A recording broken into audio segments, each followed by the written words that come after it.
하나님의 은혜가 여기 계신 여러분 모두와 그리고 온라인으로 참여한 모든 성도들에게 함께 하시기를 주님의 이름으로 축복합니다. 어제 이제 그 천상의 예배, 성부 하나님을 찬송하는 예배를 우리가 봤습니다. 보좌에 앉으시가 있는데 어떻게 표현되었어요? 이제 보석의 이미지로 표현됐지요. 그리고 보좌 주변에 내생물이 있고 그 바닥은 유리바다와 같다. 바다와 같은 그런 모습. 그리고 거기에서 우리 하나님을 찬송하는 모습이 있는데 내생물 24장로들이 하나님을 찬송하는 내용이 4장에 나와 있습니다. 그래서 4장의 찬송은 성부 하나님을 향한 찬송이죠. 예를 들면 8절 같은 경우도 거룩하다 4장 8절이에요. 거룩하다 주 하나님 곧 전능하신 이여 전에도 계셨고 이제도 계시고 장차 오시리라. 그렇게 찬양을 하면서 11절에서 또 이렇게 노래해요. 우리 주 하나님이여 영광과 존귀와 권능을 받으시는 것이 합당하오니 주께서 만물을 지으신지라 만물이 주의 뜻대로 있었고 또 지으심을 받았나이다. 이게 창조주 하나님을 찬송하며 높여드리는 경배의 모습이라고 한다면 5장으로 넘어가면 성자 예수님, 어린 양이신 예수님께 찬양하는 내용이 오늘 본문의 말씀에 있습니다. 자, 요한이 보니까요, 보좌에 앉으시니 오른손에 뭐가 있어요? 두루마리가 들려 있습니다. 두루마리가 들려 있는데 7인으로 봉인되어 있는 거예요. 그래서 봉인되어 있는데 이제 큰 힘 있는 천사가 이렇게 외칩니다. 큰 음성으로 외치기를 누가 그 두루마리를 펴며 그 안에 그 인을 떼기에 합당하냐 그렇게 외칩니다. 그런데 하늘과 땅의 모든 피조물 가운데 그 두루마리를 받아서 인을 떼기에 합당한 자가 없는 거예요. 그래서 요한이 웁니다. 왜? 그 두루마리를 떼서 받아가지고 그걸 펼쳐줘야 되는데 그래야 알 수 있고 그 말씀들을 이해할 수 있을 텐데 그것을 받아서 펼칠 만한 사람이 이 땅에 그리고 그 하늘 어디에도 아무도 없는 거예요. 그것 때문에 이제 요한이 울었다 그랬는데 이 천사가 요한을 이렇게 위로를 합니다. 5절 한번 볼까요? 5절 같이 읽어봅니다. 장로 중에 한 사람이 내게 말하되 울지 말라. 유다 지파의 사자 다윗의 뿌리가 이겼으니 그 두루마리와 그 7인을 떼시리라 하더라. 그래서 요한이 다시 한번 보니까 보좌와 생물들 24장로들 사이에 어린 양이 있는 것이 보입니다. 어린 양이 거기 계신 것을 보고야 되는데 그 6절 같이 읽어보죠. 6절 내가 또 보니 보좌와 내 생물과 장로들 사이에 한 어린 양이 서 있는데 일찍이 죽임을 당한 것 같더라. 그에게 7눈과 7 뿔과 7 눈이 있으니 그 눈들은 온 땅에 보내심을 받은 하나님의 7 영이더라. 여기 7 뿔과 7 눈이 있다 그랬는데 7 뿔이 상징하는 것은 권세입니다. 권세. 그러니까 7 뿔이니까요. 모든 권세를 가지고 있다. 모든 권세를 예수님께서 가지고 계시다라고 하는 것을 말씀하고 있어요. 그 어린 양이 이제 보좌에 앉으시니 앞에 나와서 오른손에 있는 그 두루마리를 받습니다. 받을 때에 여기 이제 내 생물 24장로들이 먼저 찬송을 해요. 여기 보니요 8절에 보면 그 두루마리를 취하심에 내 생물과 24장로들이 그 어린 양 앞에 엎드려 각각 검은고와 향이 가득한 금대접을 가졌으니 이 향은 성도의 기도들이라. 그리고 새 노래로 부릅니다. 우리 9절 같이 읽어보죠. 9절 시작. 그들이 새 노래를 불러 이르되 두루마리를 가지시고 그 인봉을 떼기에 합당하시도다. 일찍이 죽임을 당하사 각 족속과 방언과 백성과 나라 가운데에서 사람들을 피로 사서 하나님께 드리시고 10절 그들로 우리 하나님 앞에서 나라와 제사장을 삼으셨으니 그들이 땅에서 왕노릇 하리로다 하더라. 지금 어린 양을 찬송하고 있는데 어린 양의 사역이 뭡니까? 어린 양이 일찍이 죽임을 당했어요. 무엇을 위해서? 우리의 구속을 위해서, 우리의 구원을 위해서 여기 일찍이 죽임을 당하사 족속과 방언과 백성과 나라들 가운데에서 사람들을 피로 사서 하나님 앞에서 나라와 제사장으로 삼았다는 겁니다. 저와 여러분들을 제사장, 하나님의 나라, 그리고 하나님의 제사장을 삼기 위해서 예수께서 죽임을 당했던 겁니다. 그 죽임 당한 어린 양을 지금 누가 찬양하고 있어요? 내 생물과 그리고 24장로들이 찬양하고 있습니다. 그런데 사도 요한이 또 보니까요, 11절에 보니까 이렇게 말합니다. 내가 또 보고 들음에 보좌와 생물들과 장로들을 둘러선 많은 천사의 음성이 있으니 그 수가 만만이요 천천이라. 자, 내 생물이 있고 24장로가 있고 그 다음에 수많은 천사가 있는데 숫자를 셀 수가 없어요. 만만이요 천천이라. 헤아릴 수 없는 숫자다, 그런 뜻이에요. 너무 많은, 굉장히 많은 천사들이 거기 모여서 같이 이제 이 생물과 24장로들과 합하여서 함께 찬양을 합니다. 12절 같이 읽어보죠. 12절 시작. 큰 음성으로 이르되 죽음을 당하신 어린 양은 능력과 부와 지혜와 힘과 존귀와 영광과 찬송을 받으시기에 합당하도다 하더라. 지금 이제 천사들까지 동원돼서 예수님을 찬양하고 있습니다. 어린 양을 찬양하고 있어요. 근데 여기서 그치지 않아요. 한 걸음 더 나갑니다. 13절에 보니까 13절 같이 읽어보죠. 내가 또 들으니 하늘 위에와 땅 위에와 땅 아래와 바다 위에와 또 그 가운데 모든 피조물이 이르되 보좌에 앉으신 이와 어린 양에게 찬송과 존귀와 영광과 권능을 세세토록 돌릴지어다 하니. 자, 생물과 24장로들의 찬양이 있었고요. 천사들의 찬양이 있고요. 그 다음에 모든 피조물, 하나님의 모든 피조물들이 다 동원되어서 예수 그리스도를 찬양하고 있는 모습입니다. 그래서 4장에서는 성부 하나님을 찬양하는 거라고 한다면 5장에서는 성자 예수님 두루마리를 받아서 그 인을 떼시기에 합당하신 어린 양. 근데 그 어린 양은 어떤 분이에요? 그가 십자가에서 죽으심으로 우리를 피로 사서 하나님의 나라와 하나님의 거룩한 제사장으로 저와 여러분들을 부르신 거예요. 그 사역을 통해서 저와 여러분들은 하나님 앞에 나갈 수 있게 되었고 하나님의 거룩한 백성이 될 수 있었고 거기에 더 중요한 직분, 제사장 직분을 저와 여러분들에게 주신 겁니다.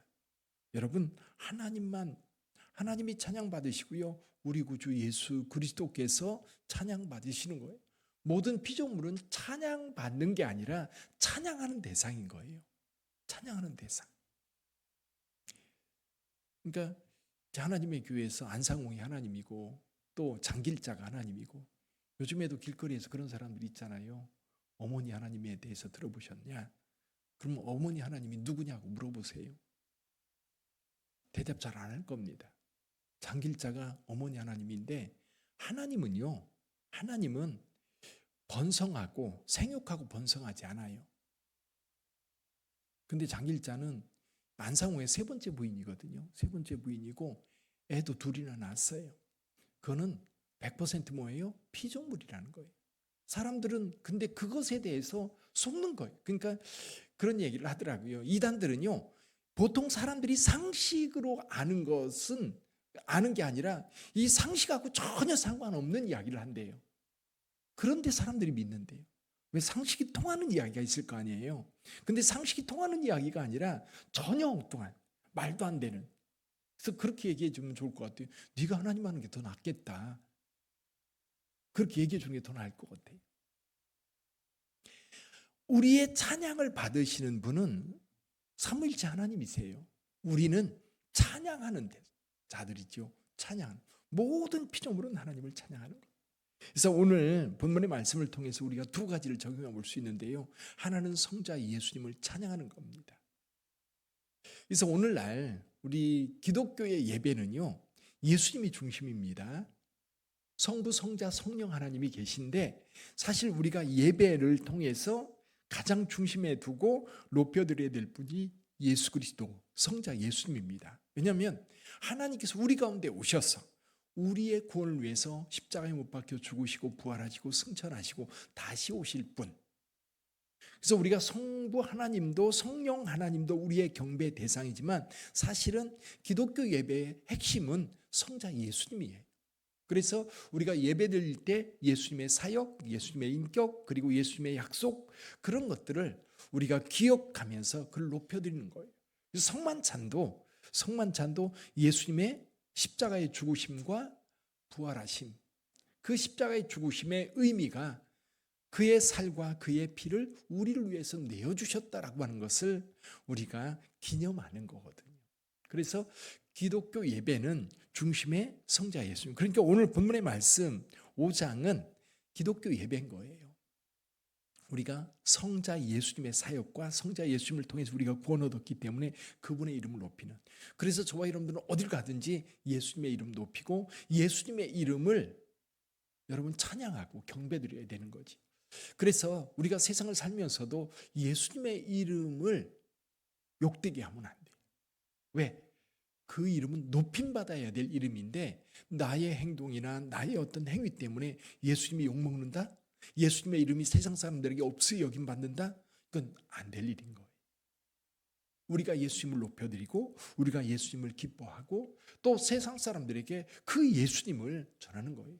안상홍 전하는 게 아니에요. 이만희 전하는 게 아니라 문선명이 요즘에 또 그 TV 방송국에 통일교 광고를 지금 MBC에서도 SBS에서도 하더라고요. 이단들이 얼마나 사회에 해악을 끼치는지 그들이 몰라서 그래요. 통일교를 통해서 얼마나 많은 이게 가난한 사람들, 우리나라뿐만 아니라 일본, 동남아 그 가난한 사람들이 그 돈 헌금해 가지고 거기 가평에 그 천정궁이라고 만들어 놓은 거 가서 보세요. 완전히 진짜 그런 모습들. 그러니까 그들은 호화롭게 그 모든 것을 누리는데 사실은 어리석은 그 사람들, 거기에 미혹된 사람들은 모든 것을 다 바치는 거예요. 삶이 파괴되건 삶이 다 무너지건 상관없어요. 우리는 예수의 이름을 드러내야 되는 거예요. 다른 게 아니에요. 예수의 이름. 교회를 통해서도 우리가 교회를 자랑하는 것은 결국 예수를 자랑하는 것이 돼야 되고요. 또 우리가 전도하는 것도 결국 예수 그리스도를 높이는 거예요. 예수가 아닌 모든 것들은 선배의 대상도 아니고 그 어떤 거짓말을 해도 그는 경배 대상이 아니라는 사실을 분명히 알고 가야 됩니다. 그래서 우리는 늘 예수님을 찬양하고 경배하고 그 이름을 높여드리는 자가 되어야 되겠다. 두 번째로 우리가 생각할 것은 우리들의 기도예요. 여기 8절에 보면 여기 그 네 생물과 24 장로들이 그 어린 양 앞에 엎드려 각각 검은고와 향이 가득한 금대접을 가졌는데 금대접에는 뭐가 있어요? 향이 피어오르는데 그 향이 성도들의 기도다. 성도들의 기도. 이 땅에서 우리가 천국에 쌓아둘 가장 큰 것 가운데 하나가 기도인 것 같아요. 여러분 기도는 그대로 하나님이 다 받으세요. 하나도 여기에 남겨두지 아니하고 그래서 향이 이제 그 성전에 들어가면 성전 그 이제 오른쪽에 떡상이 있고 왼쪽에 그 등잔이 있고 이제 지성소 바로 앞에 향단이 있는데 그 향이 계속해서 피어오르는 거예요. 계속 향이 위로 올라가요. 어디로 가요? 주님께로 올라가는 거죠. 그걸 상징적으로 보여주는 겁니다. 저와 여러분들의 기도가 끊임없이 하나님께로 올라가는 거예요. 끊임없이 하나님께로. 그래서 우리의 기도가 여기 금대접에 담겨 있는 것처럼 우리 하나님 앞에 우리의 기도가 채워지는 줄 믿습니다. 그래서 이 땅에 사는 날 동안 우리가 천국 백성으로 할 수 있는 많은 일들이 있어요. 그렇죠? 그 헌금도 할 수 있고 봉사도 할 수 있고 전도도 할 수 있고 많은 것을 할 수 있는데 그중에 가장 확실한 게 뭐예요? 기도예요. 기도는 하나님 앞에 다 올려집니다. 특히 여러분들이 마음에 품고 간절함으로 기도하는 것들이 있을 거예요. 특별히 여러분의 자녀들 위해서 하나님 앞에 기도하는 것, 그리고 세상의 아픔들이 있지요. 나라와 민족을 생각하면서 애통해하는 사람들이 있습니다. 그런 사람들의 기도, 이번에 또 미얀마에 지진이 났는데 옛날에 IT 지진,